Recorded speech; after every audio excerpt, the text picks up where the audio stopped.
Hi అండి, శ్రీలత కిచెన్కి స్వాగతం అండి. ఈరోజు వచ్చేసి గోపి కర్రీ చేస్తున్నానండి. గోపి పువ్వు ఇలా కోసుకొని వాటర్ పోసుకొని కాస్త ఉప్పు వేసుకొని 2 మినిట్స్ మసలనివ్వాలండి. కాస్త టమాటాలు, ఆలుగడ్డ, వంకాయలు ఇవి మిక్స్ చేసి కర్రీ చేస్తున్నాను. ఇలా మరిగేటప్పుడు వీటిని తీసేసి జల్లించేది.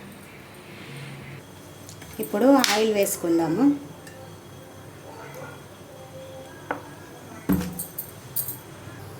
ఇప్పుడు కాస్త జీలకర్ర వేసుకుందాము. ఇప్పుడు ఆనియను, మిరపకాయలు వేసుకున్నామండి. కాస్త దూరగా వేగనివ్వాలండి ఆనియన్స్. ఇప్పుడు అల్లం వెల్లుల్లి పేస్ట్ వేస్తున్నానండి. టమాటాలు వేసుకుందామండి. ఒక 4-5 టమాటాలు తీసుకున్నామండి. రుచికి తగ్గట్టు సాల్ట్ వేసుకుందాము. ఇప్పుడు ఆలుగడ్డలు, వంకాయలు కట్ చేసి పెట్టుకున్నాం, వాటిని వేసేద్దాం.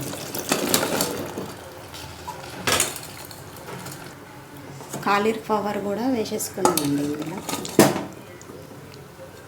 మొత్తం కలుపుకుందాం. ఇప్పుడు ధనియాల పొడి వేసుకుందాము, పసుపు వేసుకుందాము, కారం పొడి ఒక 2 స్పూను అంతా కలుపుకుందామండి. కొద్దిగా వాటర్ వేసుకొని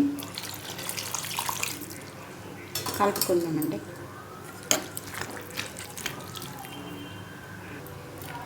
కొద్దిగా కొబ్బరి పొడి వేసుకుందామండి.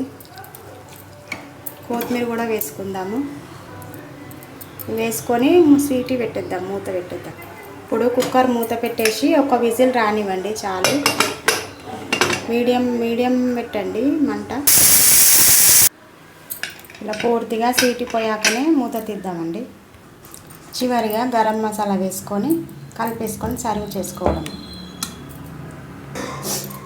గరం మసాలా కలుపుకొని ఇలా చేసుకోండి. కాలీఫ్లవర్, ఆలుగడ్డ, వంకాయ, టమాటా ఎంతో టేస్టీ కూర అండి. ఒకసారి ట్రై చేయండి, షేర్ చేయండి, లైక్ చేయండి, సబ్స్క్రైబ్ చేయండి. Thank you for watching.